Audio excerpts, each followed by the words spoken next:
payg'ambarimiz davrida javrob deb nimani tushungan bo'lsa, Rasulullohning zamondoshlari, sahobalarning zamondoshlari biz ham shuni tushunishimiz kerak.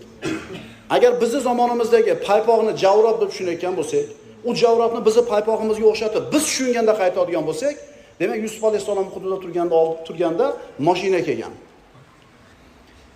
Tushunyapsizlarmi? Qur'onda sayyara deb kelsa, o'sha davrda odamlar nimani tushungan? Musofirlarni, yo'lovchilarni yoki karvonni tushungan. Endi u davrda javrob desa odamlar nimani tushungan? Biz ham o'shanaqa deb tushunsak, ene biz kiyayotgan paypoqqa mas tortishimiz noto'g'ri ekanligini tushunamiz. Bu javrobga mas tortishlik, tortmaslik muammo emas.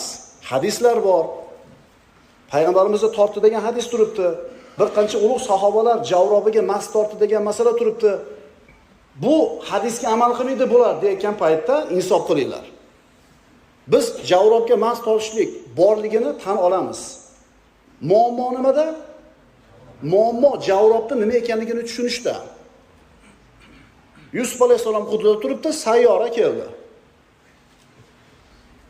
Bu qoidadan kelib chiqib aytamizki, javrobga mas tortishga ruxsat berilgan paytda o'sha javrob so'zidan qaysi va qanday oyoq kiyim nazarda tutilgan bo'lsa, hamda insonlar bu javrob so'zini qanday oyoq kiyimga ishlatgan bo'lsalar, faqat o'sha sifatdagi oyoq kiyimgagina mas tortish joiz bo'ladi.